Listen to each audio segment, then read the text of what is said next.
I'm Captain Cinema. There comes a point in every young adult's life when they need to make a stand. They need to decide for themselves if they want to change the world or become a drone. Of course, they want to change the world, but in doing so, doesn't that make them also a drone? What if your act of changing the world isn't your decision, but orchestrated by a conglomerate that is using your cause to further their selfish agenda? What do all these questions have in common? The Green Inferno.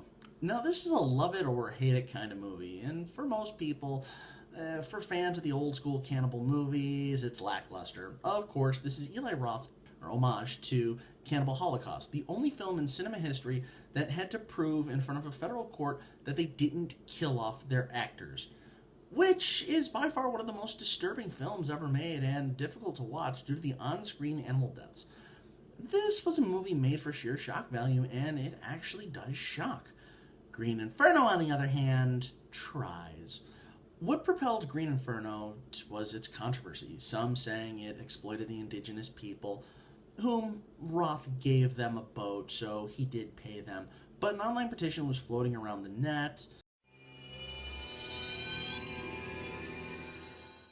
I'm Klimczak, and tonight, my friend, Captain Cinema and I, would like to talk to you about the controversy surrounding the upcoming release of Eli Roth's The Green Inferno. Both of us have a strong opinion on this. First, let's hear from Captain Cinema. Let's face it, over the last 10 years, cannibal movies haven't really been nearly as good as they should have been. The last really good one was 1999, and that was the movie Ravenous. But when I heard that Eli Roth was going to be doing a cannibal movie, an homage to the 1970s cannibal exploitation films, needless to say, I got all giddy and excited. Then it came to my attention that there's a petition going around trying to get the movie banned because of the exploitation of the indigenous people. Are you me? It's all fantasy! Will the movie be disturbing? Yes, it will. Will the movie be good? I don't know. Will we need to censor this movie when it comes out? Hell no! Well, maybe when it comes out. We don't really know that until it officially comes out. But the point I'm trying to make is, let's not try to ban it before it's released. I don't want it to be one of those movies that just goes directly to DVD, nobody heard anything about, and turns out that it's actually a decent movie.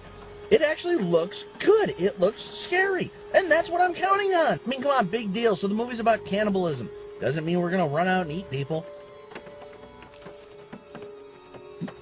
If there's something wrong with the movie, don't see it. That's it.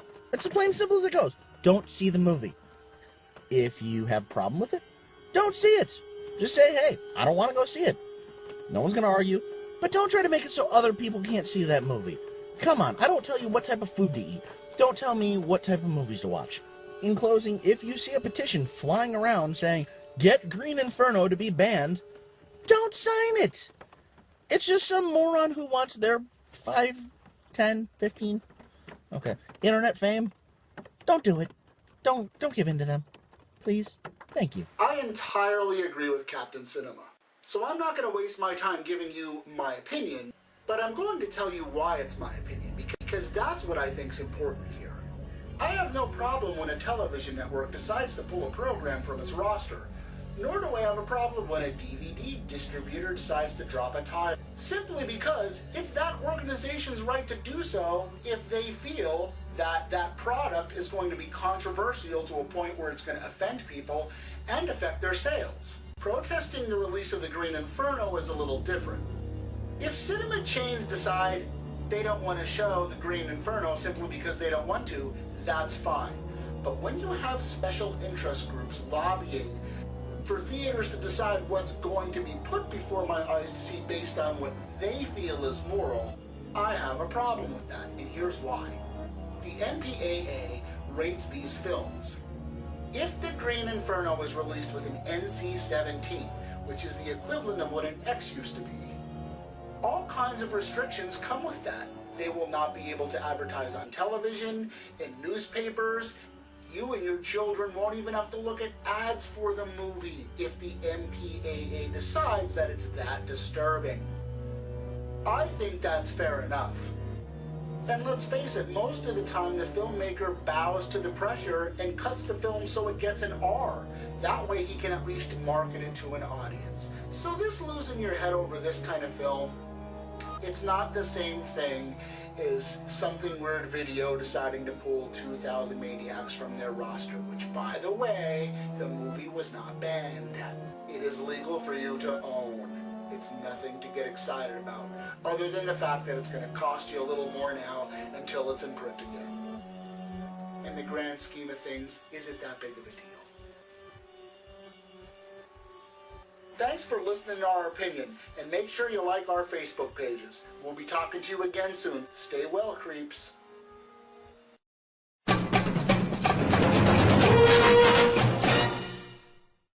God, I was so young back then. Another was about the graphic violence. Well, the makeup was impressive. But, okay, I suppose you want a review. Unlikable college students go into the jungles of South America to stop deforestation. The main character is the daughter of a UN official.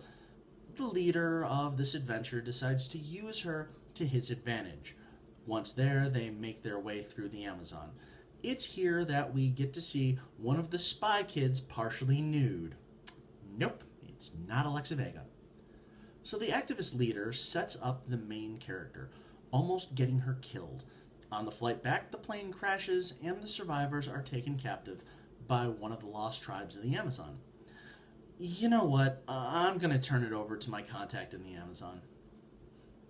Okay, guys, we got a job to do, so let's go out there and do it. Let's clear cut this forest for this oil company. There's no good people in this movie. None at all. Okay, we got more sections of jungle to move. We got to bring everything up, but be on the lookout for the college kids that are here. Now, there are some indigenous people who are going to try to fight us from stealing their land. Kind of makes sense, but we got a job to do. So, what I am going to say is we have our security force, i.e. mercenaries. Alright, when the daughter of a UN exec pops her head up and claims that she's from the UN, one of the people that is supposed to be saving the world will try to exploit her. She is the high package priority and we need to protect her, okay? Other than that, shoot to kill, gentlemen. Yep, that sums it up. The movie is the same as its message. It means well, but in the end, it falls short. Aside from the score and cinematography, it's nothing to write home about. It's not shocking. It's middle of the road. It's up to you if you want to see it or not. That's just my opinion.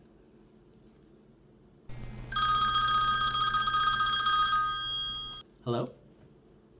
We need to talk about the Green Inferno's sister movie. Sister movie? There was a second movie made. Green Inferno has a sister movie? Guilty. Guilty. Guilty. Guilty of wanting to bring quality streaming entertainment to your Facebook newsfeed. Captain Cinema, Klimczak's Killer Collection. Midnight Cinephile Pod. All have original content streaming from their Facebook pages. Like them today. Like Trash TV today. Don't forget to subscribe to all on YouTube. Trash TV.